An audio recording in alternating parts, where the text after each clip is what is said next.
O gaúcho Ari Kozer começou sua carreira como garçom aos 14 anos. Ao lado do seu irmão, Jair, causou uma verdadeira revolução ao levar o churrasco no espeto corrido para as maiores cidades do Brasil e dos Estados Unidos. Você já deve ter ouvido falar da Fogo de Chão.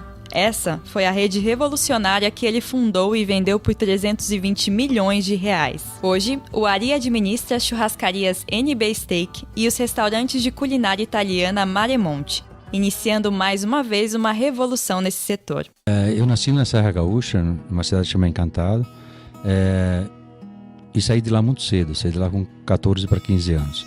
Mas até os 14 eu convivi lá com meu pai e a família, nós éramos pequenos produtores rurais, tinha um pouquinho de cada coisa de cultura, um pouco de porco, um pouco de ovelha, um pouco de milho, um pouco de soja, um pouco de arroz, então plantava um pouquinho de cada coisa. Agora, o que me levou a sair de lá? Desde que eu tinha 10 anos de idade, eu comecei a ver as pessoas que saíram da região para algum lugar que não tinha nada de perspectiva para mim. O meu avô, quando foi para lá, tinha um X de terra. E esse X de terra, ele teve 12 filhos. E ele dividiu para cada filho 20 alqueires. E deu lá. Então ele fez uma reforma agrária natural dele lá. Então eu olhava para aquilo e falava, pô, meu pai teve mais 7. E aí eu olhava para aquilo e falava, o que vai sobrar para mim? 2 alqueires? Não dá para ficar aqui não. Então desde que eu tinha 10, 12 anos, vi as dificuldades que eles tinham lá na roça, de plantio, de colheita. Quando plantava milho, o milho não valia. Quando plantava soja, o soja não valia. Então tinha essa série de coisas que eram bem difíceis para eles. Então eu olhava tudo isso e falava, eu vou ter que fazer alguma outra coisa. Então eu estava na escola, saí para estudar um pouco mais na cidade, e aí eu fui na cidadezinha perto para fazer o colegial, e de lá já não saí mais, não voltei mais, eu só fui andando para frente. Eu saí da minha cidade e fui para uma cidade abençoada também, que é Aparecida do Norte, com uns amigos do meu pai, que tinham uma pequena churrascaria lá na beira da estrada, e daí de lá eu já fui para o Rio de Janeiro. Que o Rio na época era nos anos 80, anos 70, ela era assim o que tinha de melhor para a restauração. Para analisar aqui, o Rio se posicionava na restauração e hotelaria melhor que São Paulo nessa época. E aí eu fui para lá para aprender e para entender como é que estava acontecendo as coisas lá. Quando eu aprendi lá, aí é que eu resolvi voltar para Porto Alegre. Perfeito. Agora voltando um pouquinho na história, o senhor foi para Aparecida do Norte. Aparecida do Norte, é isso? Isso. Em Aparecida do Norte, o senhor acabou em um restaurante porque os seus pais conheciam os donos. Foi isso? Sim, isso mesmo. Então foi por acaso mesmo? Ou o senhor já tinha alguma afinidade com restaurantes? Como é que foi? Não, na real eu queria ir para a aeronáutica. Meu sonho era ser piloto. E lá em Guaratinguetá tem uma escola de aeronáutica maravilhosa. E aí quando eu fui procurar como é que era para fazer para entrar, precisava um ano a mais. Eu tinha 15, precisava ter 16 para poder entrar lá na aeronáutica. Então não entrei. E aí eu me apaixonei por restaurante nesse ano que fui no restaurante. Aí quando eu fui para o Rio, eu tentei de novo a aeronáutica. Aí eu me alistei no 3º Comar lá do Rio de Janeiro para tentar a carreira militar. Como meu pai falava muito bem do exército, ele tinha servido, aquela coisa, regime militar em casa, quem faz certo, faz certo, quem faz errado, apanha. Era mais ou menos assim. E aí fiquei um tempinho só lá e eu voltei pro restaurante de novo.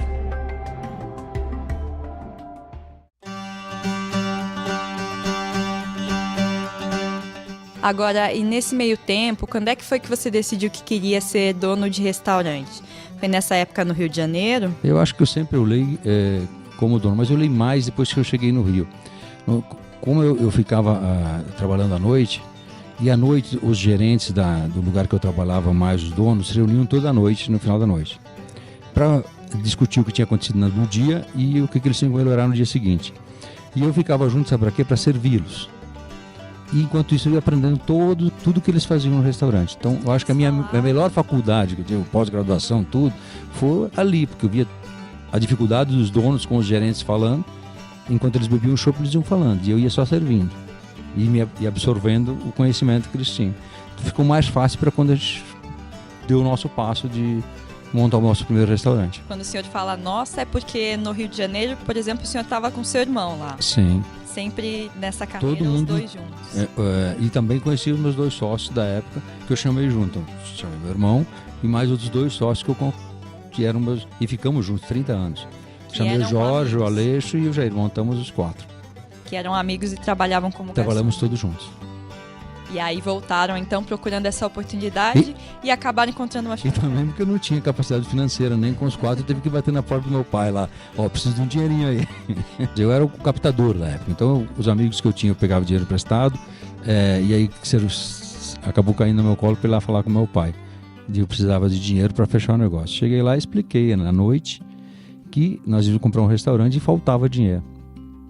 Aí meu pai não deu resposta nenhuma, ficou a noite inteira. Falou, amanhã eu dou a resposta. No dia seguinte, passou o dia inteiro e não deu a resposta. Quando foi no finalzinho da tarde, aí ele falou, não, tudo bem, nós vamos fazer. Tem esse dinheiro que eu consegui.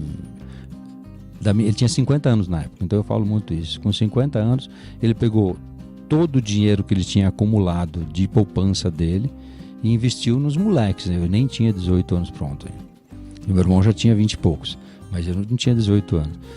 Só que ele deu uma responsabilidade assim que eu amadureci no mesmo dia. Ele falou, essa é a tua parte, essa aqui é a parte sua e do seu irmão. Se vocês perderem, por favor, vocês nunca mais voltem aqui. Porque ele já tinha feito essa mesma coisa. Todas as minhas irmãs que casavam, ele dava um X de terra, ou ajudava a comprar uma terra, ou dava alguma coisa para eles começarem a vida, como o pai dele fez com ele. E o nosso, ele deu esse empurrão, mas deu essa responsabilidade. Se vocês perderem, vocês não voltam mais aqui. Eu falei para ele, não, eu vou devolver. E aí passaram-se anos, eu fui lá para devolver. Ele falou, agora não precisa. Agora fica e reinveste, verdade, isso aí. É verdade. Mas isso, então, o senhor tinha 18 anos na época. E aí, qual que era essa churrascaria? Como é que ela era? E o que vocês fizeram? Como é que foi esse início? Então, era o fogo lá em Porto Alegre. Estava lá na Cavalhada, para você ter uma ideia, eram 15 quilômetros do centro da cidade. E para chegar lá tinha um pedaço de estrada de chão ainda, não tinha asfalto nem nada. Então era um sítio lá no fim do mundo, que a gente tinha que fazer de tudo para atrair clientes para lá. Também aí foi a grande formação nossa de restaurante, como atrair público, como ir buscar o cliente, fazer com que ele se deslocasse 15 quilômetros naquela época, nos anos 80, para sair do centro, atravessar a cidade e chegar lá. Então a gente criou uma série de coisas que eram os atrativos da época, que eram a experiência, era uma experiência, as pessoas não iam lá só pela comida. Eles eram 4 moleques, era tudo novo, e está fazendo um trabalho completamente diferente do que a cidade já tinha visto. Então eu me engajei como eu tinha ficado fora aqueles anos, fiquei muito saudoso das coisas, das raízes do Rio Grande. Então quando nós voltamos, nós nos engajamos na cultura gaúcha. Nessa época estava surgindo o movimento nativista. O que era o movimento nativista? Eram os artistas novos, jovens, que estavam perdendo a vergonha de usar as roupas gaúchas. Então, e nós entramos nesse movimento, tanto é que eu ia buscar os meus amigos que vinham do Rio, no aeroporto, de bombacha, tudo trajado típico. E o pessoal achava isso, eu passava na minha terra e o pessoal ficava olhando como se eu fosse um palhaço. Mas logo depois mudou tudo isso e a imprensa mesmo nos ajudou muito a valorizar essa parte da cultura e das raízes. Então a gente sempre trouxe as raízes junto, de mostrar o que o Rio Grande tinha de melhor. E fizemos esse caminho lá, primeiro, depois mostramos em São Paulo e depois mostramos para a América também. E acabou que quase o mundo inteiro ficou integrado com essa cultura de raízes gaúchas, de o que era o conceito, de que maneira ele andava. Então acho que a gente colaborou bastante com isso.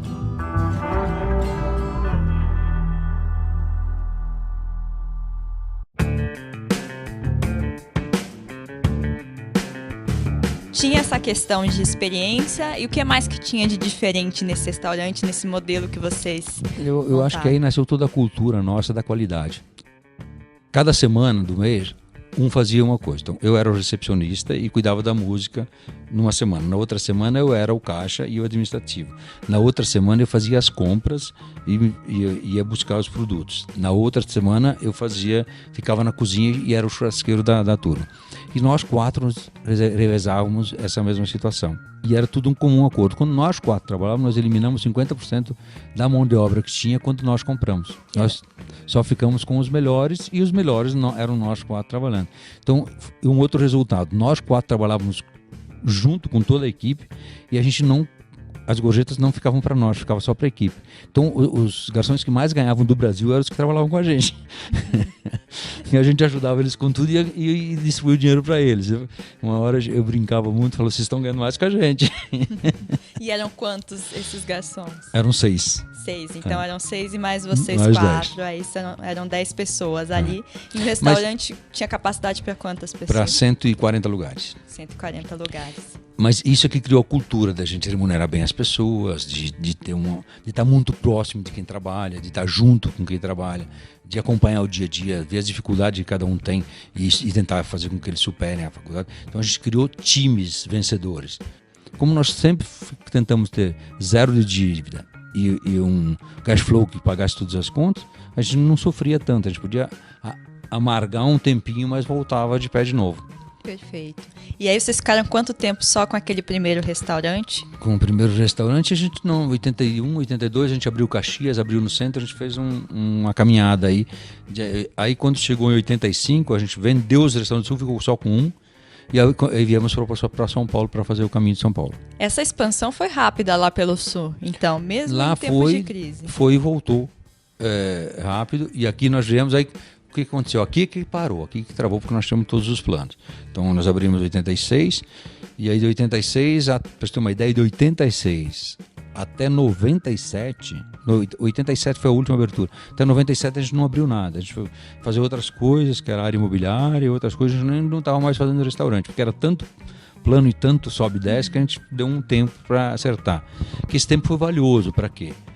Para formatar, para amadurecer a cultura, criar gente e deixar todo mundo treinado e fazer a evolução que tinha que ser sido feita. Então todo o investimento que nós tivemos foi em melhorias e buscar.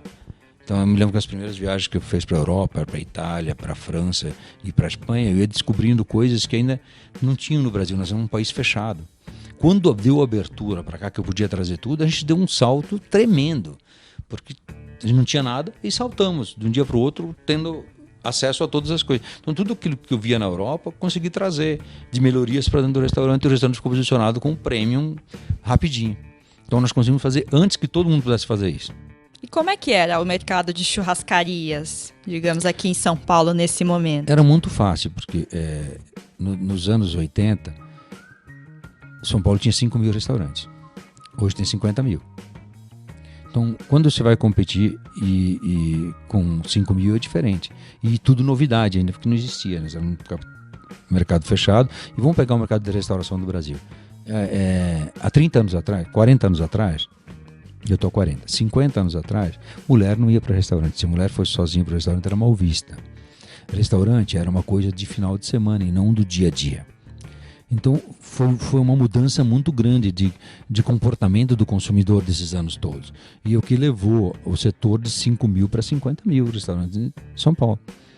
Ele deu uma bela evoluída aí nesses anos todos. E foi inserindo todo mundo no consumo. As refeições feitas fora de casa em São Paulo cresceram bastante. Hoje é o maior consumo, o maior número de refeições feitas fora de casa per capita é em São Paulo mesmo. Os outros estados ainda estão mais atrasados com isso.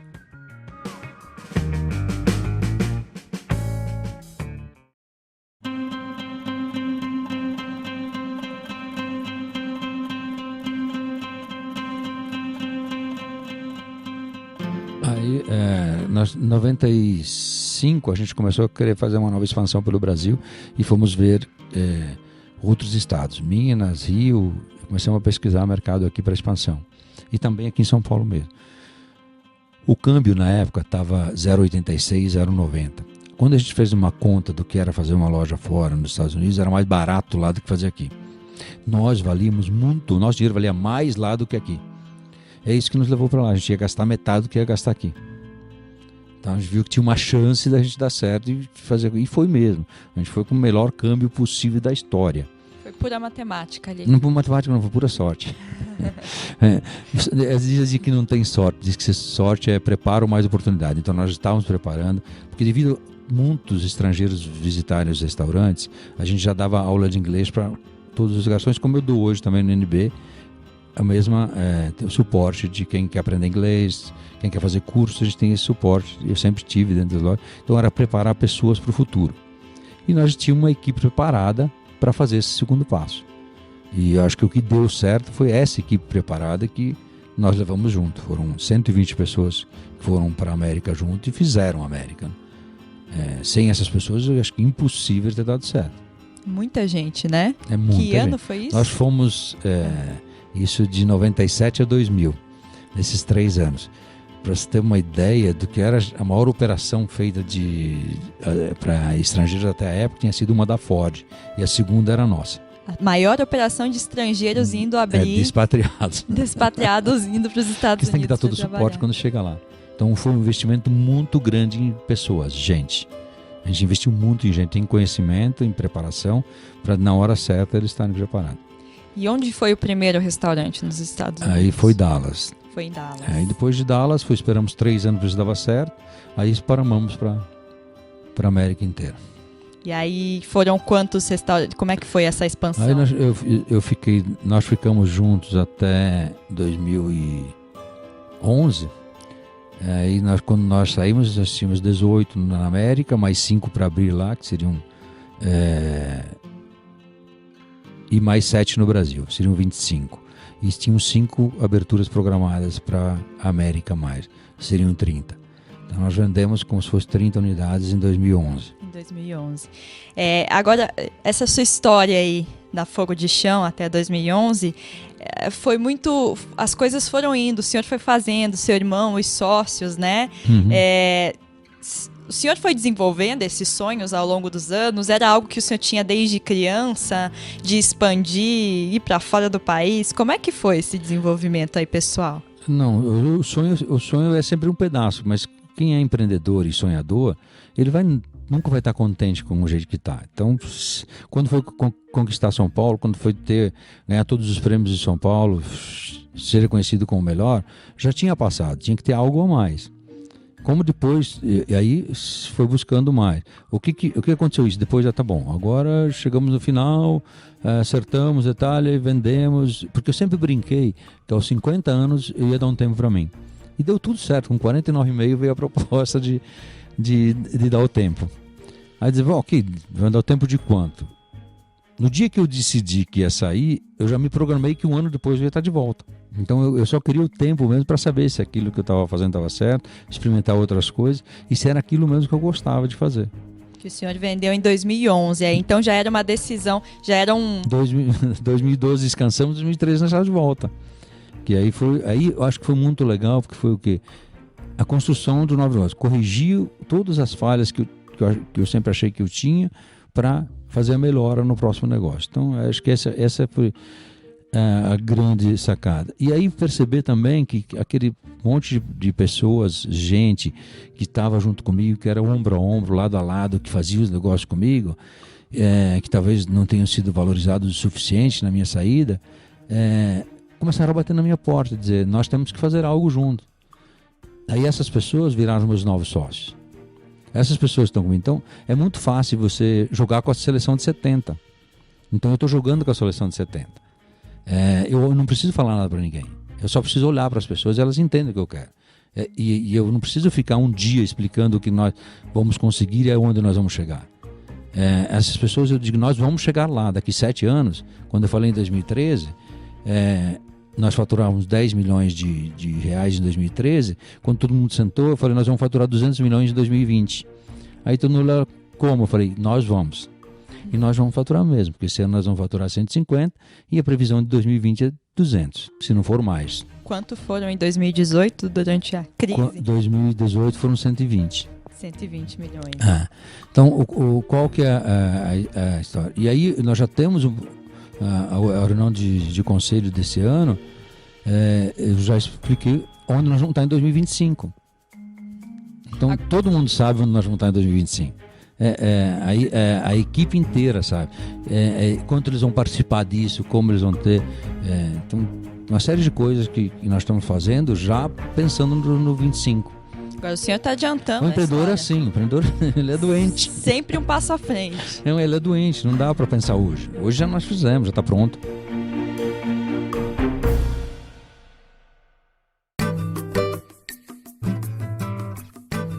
Então, em 2011 o senhor vendeu e os seus sócios venderam a Fogo de Chão para a GP Investimentos? Não, o GP já estava com a gente desde 2006. Nós já demos uma tranche pequena para o GP em 2006, e aí tinha uns desafios, que era fazer um crescimento até 2011. E nessa época, 2 sócios se retiraram, ficamos só nós dois irmãos. E aí nós fizemos esse crescimento, mas não só entregamos o que estava no nosso business plan, como entregamos 200% do que estava no business plan. E aí em 2011 a gente tinha a opção de continuar junto com eles ou sair. E a opção foi sair porque a gente precisava acertar uma série de coisas que eu acho que era bom para a companhia e bom para nós também. Então acho que foi bem estruturado e a hora de sair foi muito bem feito. Aí quando a gente saiu, já saiu via GP e logo em seguida o GP saiu também. Tem o valor dessa compra, né, ou não? Dessa saída aí? A saída, na época foi 320 milhões de dólares. 320 milhões com a saída da GP também, de todo mundo ao mesmo tempo? Não, o GP ficou mais um pouquinho e saiu por 400. Ah, eles saíram por 400. Então a saída sua e do seu irmão foi de 300. Né? 320 e aí eles saíram com 400 depois. E hoje o Fogo de Chão continua a valorizar, né? A gente teve abertura de capital há alguns anos. Depois fecharam agora de novo. Exatamente, mudou de dono. Mas eu acho que o conceito é vencedor, então esses conceitos, eles tendem a crescer e se multiplicar. Não vejo como acabar amanhã. A empresa continua com os mesmos fundamentos ali que vocês... Ficou bastante gente lá, do 120 deve ter uns 80 lá. Então, e todo mundo tem essa coisa da cultura da empresa de carregar ela. E aí, em 2011, o senhor tirou um tempo sabático ali? Era para tirar um ano, tirei uns 8 meses. 8 meses. E daí eu passei a cuidar mais da área imobiliária e fazer a projeção que nós tínhamos que fazer. No finalzinho de 2011 é que minha irmã tinha um restaurante lá em Porto Alegre que chamava Na Brasa, e por isso virou NB Steak. Aí eu fui lá, me associei com eles, e aí nós conduzimos o negócio juntos até hoje.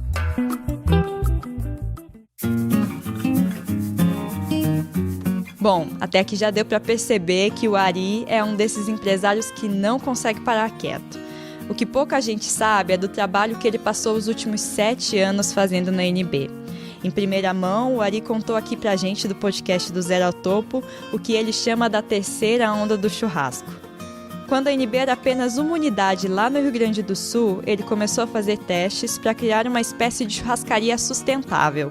É um conceito sem desperdício de água, sem alimentos processados, com tudo feito na hora.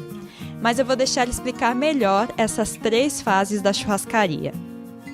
Eu e os meus sócios fomos a segunda geração de churrasqueiro. A primeira geração foi a que fez o caminho de beira de estrada, pontilhou nos postos de gasolina do Brasil inteiro as churrascarias. Nós fomos a segunda, que nós somos responsáveis do quê? Para trazer as churrascarias para os grandes centros, para os melhores bairros das cidades e levar ela para outros continentes. Então a gente fez um outro caminho. E agora a gente está na estágio 3 que eu falo. Estar nos nossos restaurantes é uma experiência diferente hoje.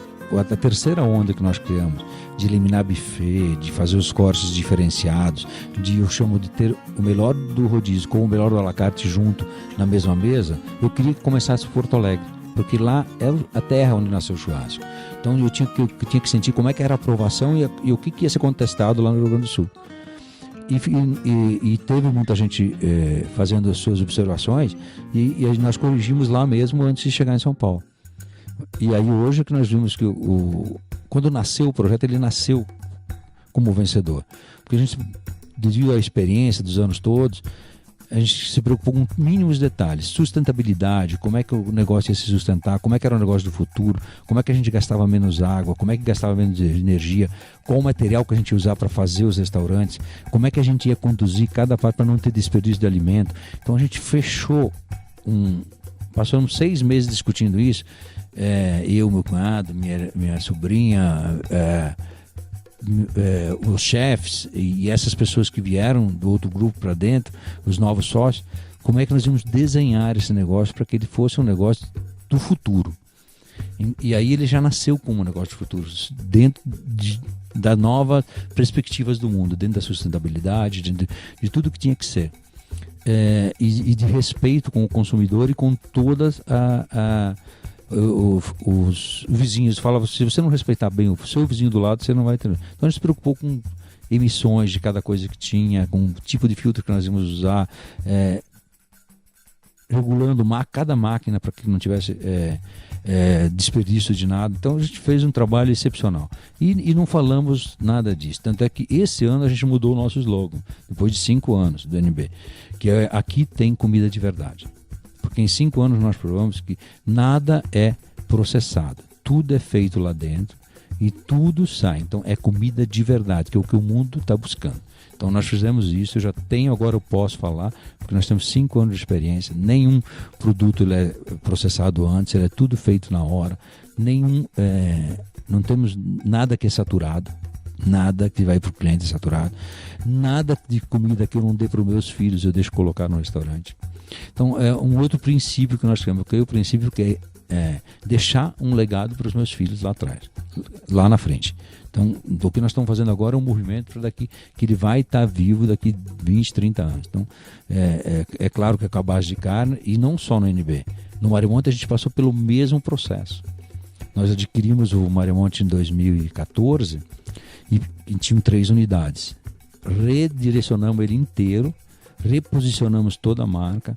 Era uma pizzaria que tinha alguns pratos italianos, passamos ela a ser trattoria e pizza, que é como é na Itália. E os nossos produtos que vêm para Marimonte, daí para cá, a gente fez acordos com os moinhos do sul da Itália, e a farinha vem de lá, o molho de tomate vem de lá, o azeite vem de lá. Todos os produtos que são usados para fazer a nossa massa da pizza, a nossa pizza e as nossas pastas, os nossos molhos, são italianos. Então nós temos dois segmentos na MDR, que nós chamamos Mundo dos Restaurantes. Uma que é uma coisa 100% brasileiro, toda ela com os princípios que eu acredito que vão vingar no futuro, e uma outra é o Marimonte, que é um representante da Itália. Então todas elas, os produtos vêm da Itália e a gente representa a Itália aqui. E agora, quais são os próximos passos, né? O senhor falou de 2025, a Fogo de Chão teve essa característica de ir para o exterior. Tem esses planos na NB, no Marimonte, o que é? O NB e o Marimonte, o que nós temos? Até o ano nesse ano, nós temos mais já programados, contratos assinados, 2 NBs para sair, um em São Paulo e um em Campinas, e temos mais um Marimonte em Campinas e outro em São Paulo. Então, até o final do ano, nós temos 4 aberturas para fazer de novas lojas. Então, nós temos 18 unidades de restaurantes, vamos para 22 até o final de 19. A ideia é fechar o ano de 2030 com 30 lojas funcionando. Então, nós temos um belo desafio aqui pela frente. É um crescimento de quase 50% do que nós estamos falando. O programa até 2023, nós temos 200 milhões de investimentos até 2003 em expansão. Então, isso já está o dinheiro reservado para isso. É dinheiro do próprio cash flow que vai sair. Não vai ser endividamento, não vai ser nada. Então, até 23 já está tudo programado do que nós temos que fazer no Brasil. Internacionalizar, pode ser que aconteça, pode ser que não. Agora eu estou preocupado com o Brasil e posicionar as 2 marcas no Brasil e fazer a expansão que nós precisamos. E aí, o senhor falou um pouquinho dessa questão do câmbio e das dificuldades do país. Isso foi o mais difícil? O que foi o mais difícil aí ao longo da sua carreira, desde o começo? Qual que foi o período mais crítico aí na história? Eu acho que o mais difícil foi superar os primeiros 10 anos. Toda empresa, eu sempre falo que ela é igual uma criança. Então, dos 0 aos 10, tem que ter cuidado de tudo, né? Porque até os 3, 4 tem que cuidar porque a criança bate na ponta da cadeira, bate na mesa, bate em todo lugar, vai andar, não sabe andar direito, e aí com até 10 anos, aí 10 anos ela começa a andar direitinho, já começa até a fazer algum esporte. Aquela história dos 7 anos eu levo como uma lei para mim.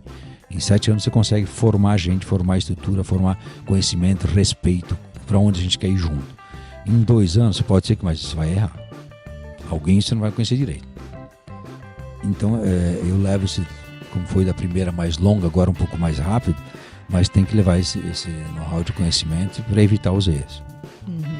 Agora, como que o senhor vê o cenário de restaurantes hoje no Brasil, principalmente quando a gente fala de expansão internacional? Como o senhor tem essa experiência?